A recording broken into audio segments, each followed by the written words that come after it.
El periodismo es, yo creo que clave. Primero porque visibiliza las amenazas, segundo porque puede instalar un imaginario diferente sobre qué son los derechos humanos. Tenemos un imaginario sobre los derechos humanos que tiene que ver con los efectos finales, el asesinato, la tortura, el desplazamiento, la desaparición forzada, pero en realidad es clave que el periodismo cuente por qué se dan esos hechos.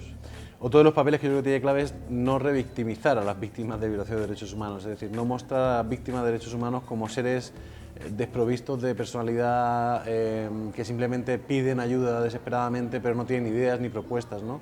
Si en algo se caracteriza a la gente que suele sufrir la violación de sus derechos humanos es en que resisten, que pelean, que tienen propuestas. Entonces yo creo que el cómo contemos la actitud de las comunidades o de las personas víctimas de violación de derechos humanos y en cómo instalemos esas ideas de qué hay detrás de la violación física de los derechos humanos, vamos a cambiar un poco el paradigma, ¿no? Ya no es el desplazado triste que está en las calles de la ciudad y entonces hay que conseguirle una casa, sino es una persona que tenía vida antes, que tenía unos sueños, que tenía anhelos, que tenía miedos, que tiene familia y que la violación de derechos humanos es simplemente el final de un recorrido de exclusión, ¿no? Esa diferencia me parece fundamental y el periodismo puede hacer muchísimo en ese campo.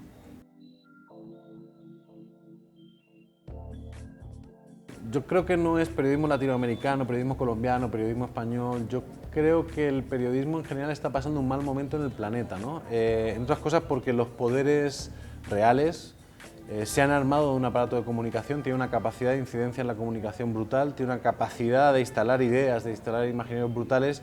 Y el periodismo, tal y como lo hemos soñado alguna vez, un periodismo independiente, crítico y demás, cada vez tiene menos espacio, ¿no? Entonces no es un problema de Latinoamérica, yo creo que en Latinoamérica si hay un lugar donde se ha intentado contar cómo son las comunidades, cómo son sus vidas, hacia dónde van, es aquí, ¿no? El problema es que el otro periodismo, el periodismo entregado, el periodismo dominante, tiene más medios, es más grande, es más poderoso, ¿no?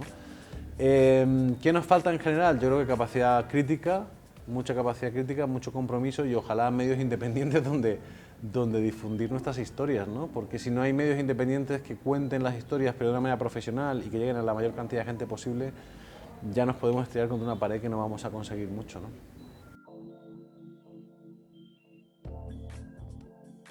Creo que se han quedado mucho con lo instrumental porque es la moda también, es lo que nos ha impulsado el mercado, digamos. Es decir, los alumnos quieren ir a laboratorios, tener computadoras, estudios de televisión y tal, y hemos perdido un poco la otra parte, la formación como ciudadanos críticos, la formación en historia, la formación en economía, en psicología, en sociología.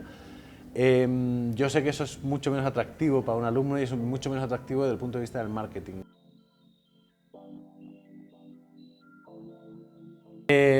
Nos toca aprender, no tengo ninguna fórmula mágica, creo que vamos a tener que ser tremendamente autocríticos y autocríticas, creo que vamos a tener que estar modificando todo el tiempo nuestras formas de hacer y no creernos que tenemos la razón ni creer que cuando nos cuestionan el trabajo, los periodistas somos muy malos recibiendo críticas, ¿no? Nos encantan los aplausos, cada vez que nos dicen, oiga, qué buen texto, qué buen vídeo, pero cuando dicen, oiga, su texto era mediocre, ¿no?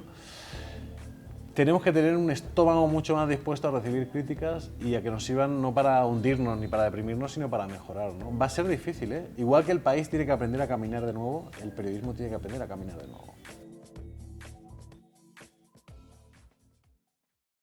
Yo creo que toca primero complejizar el relato. El relato tiene que ser mucho más complejo.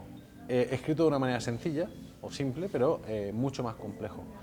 De tal manera que el ciudadano tenga muchos más elementos, no caiga en bipolaridades, hay que despolarizar el país ha sido polarizado por determinados sectores políticos y hay que complejizar esa narrativa para que se vea que es más diversa. Hay que complejizarla porque hay que contar un país que no está contado. Normalmente las zonas rurales, las zonas con menos presencia del Estado en Colombia, es la mayor parte del territorio, físicamente hablando, ha sido contado simplemente como víctimas, ¿no? Pues uno va al Putumayo cuando hay un desastre, pero no un día normal, ¿no? O uno va al Chocó cuando hay un paro cívico, pero no un martes 22 de julio porque sí, ¿no? Entonces, ¿cómo empezamos a contar un país diferente, más complejo, más diverso, más contradictorio? Un país plurinacional. Este país tiene 102 pueblos indígenas, tiene afrocolombianos, tiene rom, tiene raizales, tiene criollos, tiene, en fin. Todo esto hay que complejizarlo un poquito. Eso primero. Y lo segundo yo creo que es, no tanto, yo odio el término de periodismo positivo, creo que es tan malo como el periodismo negativo. No hay que estar ahora, a partir de ahora todo es felicidad y todos nos amamos y nos damos eso es mentira, ¿no? Pero sí cómo mostramos al público que hay lugares y hay experiencias de resolución no violenta de los conflictos que han funcionado y que funcionan, ¿no? Yo creo que parte del problema es que es el imaginario que nos han trasladado es que un conflicto es malo. Y un conflicto no es malo, un conflicto es parte de la vida. El tema es cómo te enfrentas a él. Por desgracia en este país, las últimas décadas, pues cada conflicto se ha resuelto con armas o con violencia de algún tipo. No siempre armada, ¿no? Pero con violencia de algún tipo. Violencia por parte del establecimiento, violencia por parte de la subversión, violencia por parte de los gamonales, violencia por parte de los paramilitares, en fin. Si empezamos a mostrar esas otras opciones de resolver los conflictos sin violencia, hombre, yo creo que el público no es tonto, ¿no? Y sabe que entre morir por un conflicto y vivir dentro de un conflicto, pues mejor la segunda parte, ¿no? Esa es la otra, yo creo que el rol que tenemos que jugar.